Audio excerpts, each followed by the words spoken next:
أنشدت بسم الله ثم الحمد له فالله أهل الحمد إن الحمد له يا ربي أنت كلما رزقتني رأيت خيرا سابغا لا حد له. بسم الله الرحمن الرحيم. Assalamu alaikum wa rahmatullahi wa barakatuhu, dear brothers and sisters. So we are continuing with the biography of our Prophet Muhammad alayhi salatu wassalam. And last time I had the chance to speak about a few of the incidents that happened during the time of our Prophet's grandfather, including the discovery of the well of Zamzam and the attack on Kaaba by the forces by Abraha and his forces. And we also spoke how Abdullah, our Prophet's father, was almost sacrificed due to a vow that Abdul Muttalib had made. Now we are just continuing from that, and when Abdullah he grew up, he was already somebody who was very much loved by his father Abdul Muttalib. And when he grew up, Abdul Muttalib started looking for someone for Abdullah to marry, and they decided, Abdul Muttalib decided to marry his son to Amina bint Wahab. And Amina she was living with her family in the city of Yathrib, which is now known as Medina. And this is the same city where Prophet ﷺ he would make the hijrah or migration to. Abdul Muttalib and Abdullah, they went to the city of Yathrib, and the marriage ceremony took place there. And Abdullah was married. Abdullah and Amina got married there, and then Amina, she moved with her husband Abdullah to the city of Mecca, where she was living after her marriage. Amina also, she belonged to the tribe of Quraysh. She also came from a very noble lineage. A few weeks ago we had talked about the lineage of Prophet ﷺ, and one of the forefathers of our Prophet was Abd Manaf, and Amina was also from the descendants of Abd Manaf. That's where the lineage of Abdullah, our Prophet's father, and Amina, our Prophet's mother, they met at Abd Manaf, and from there, both of them, they were descendants of Ismail alayhi salam. So after the marriage, Amina, she got pregnant, and few months after the pregnancy, Allah's decree and Allah's qadr that Abdullah, he passed away. So our Prophet Muhammad ﷺ, even before he was born, he was already an orphan, and he came to this world without a father. Now, talking about some of the signs that kind of indicated to Amina that this pregnancy is not a normal pregnancy, and this pregnancy that she is carrying is a very special one. She saw in a dream that she is giving birth to a boy, and with this birth, there's a light coming that is spreading all over the earth. And also she saw herself in a dream that she is making dua to Allah subhanahu wa ta'ala, even though the Quraysh of Mecca, they were mushrikeen at that time, and they associated partners with Allah subhanahu wa ta'ala. But in her dream, Amina saw herself that she's supplicating to only Allah subhanahu wa ta'ala and asking for his protection from people's jealousy against her son that was going to be born. And also another sign that she had was that her pregnancy was a very easy pregnancy. Normally pregnancies are a very tough time for the woman. Anybody who has had kids, they would know how the brothers who have had kids, they would know how the wives, they go through those 9 months of very severe hardship, pains, and all sorts of discomfort. And obviously the sisters who have had the chance to be pregnant and go through pregnancy would also know that it's a very tough time. But Allah's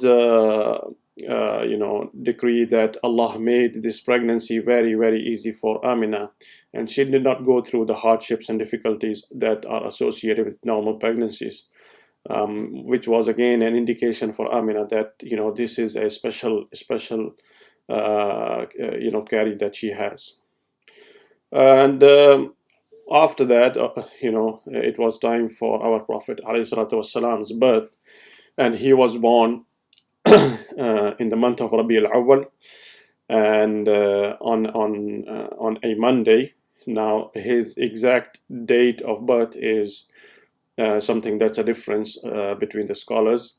Some scholars have said it's 12th of Rabi al-Awwal, but it's not something that is very much agreed upon by everybody. But what is agreed that it was month of Rabi al-Awwal, and it was on a Monday. So talking about the signs, that Prophet ﷺ was special. One of the signs was that when he was born, he was already circumcised, and he did not have the umbilical cord attached to him. And Prophet ﷺ's grandfather, he had already realized that this is a very special grandson, and he would be somebody who would be very special. So he decided to name him Muhammad. And the story behind the name, because Muhammad was a name that was not very common, or rather it was not a name that the Quraysh of Prophet ﷺ's time they used. So the story behind the name of our Prophet Muhammad ﷺ is like when Abdul Muttalib, he was on a trip to Syria. During one of his trips for the business purposes to Syria, he had an opportunity to meet with a Jewish monk. And upon, they were talking, and Jewish monk informed, rather he asked Abdul Muttalib where they are from. And Abdul Muttalib told him that they are from Mecca. And Jewish monk told him that, you should watch out. There is going to be a prophet from that region. And Abdul Muttalib asked him what would be the name of this prophet. And the Jewish monk informed them that it's going to be, his name is going to be Muhammad. Now, after that, Abdul Muttalib decided that if he's going to have any more sons, he's going to name him Muhammad, in the hope that he's going to be that prophet. He had 2 other companions with him. They also decided the same, that if they're going to have any sons, they're going to name them Muhammad.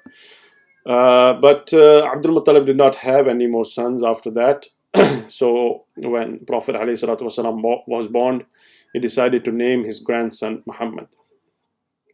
And he took him to Kaaba, and he took him inside Kaaba, and he thanked Allah for this blessing of the boy that Allah had given them. So talking about a few more signs that happened with the birth of Prophet Muhammad ﷺ. There's an incident narrated by Hassan ibn Thabit. He was the poet of Prophet ﷺ, and he was exactly 7 years older than our Prophet Muhammad ﷺ, and he lived in Medina.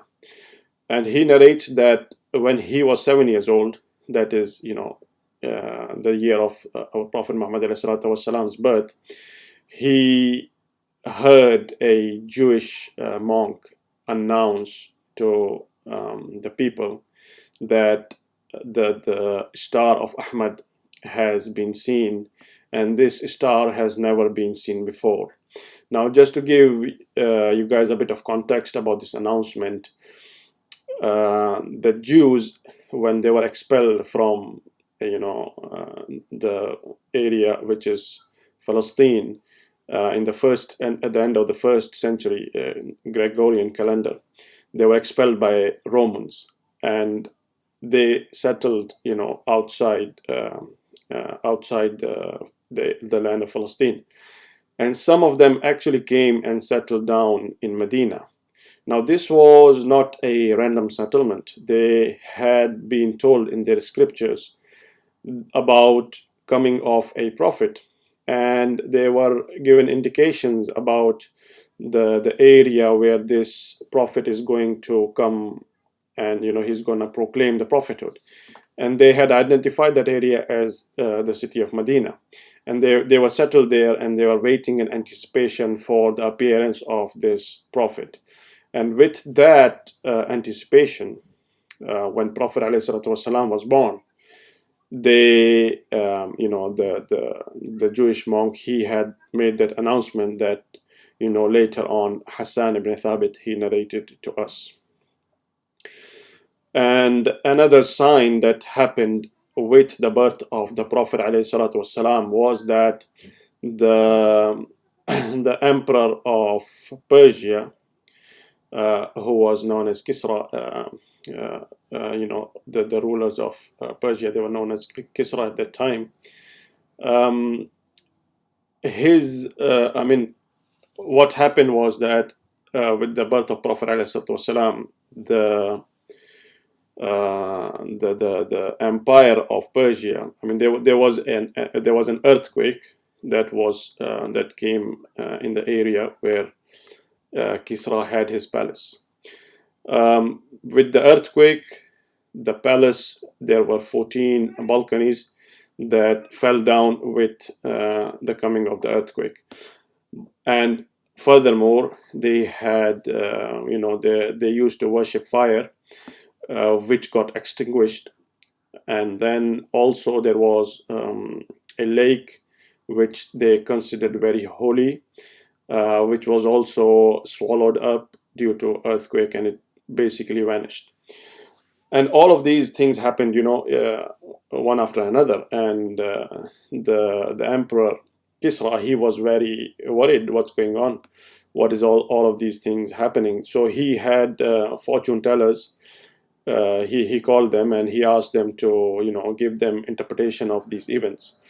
Now in Islam, we know fortune telling is not allowed, and we also know that Allah has another creation of his, the jinn, which take some information from shayateen who are trying to eavesdrop, and they get some information from the malaika, the angels, and then they kind of relate it to men. There is some truth to it, and there's some falsehood to it, and Allah has forbidden us for to go to fortune tellers and soothsayers and ask them for any kind of advice.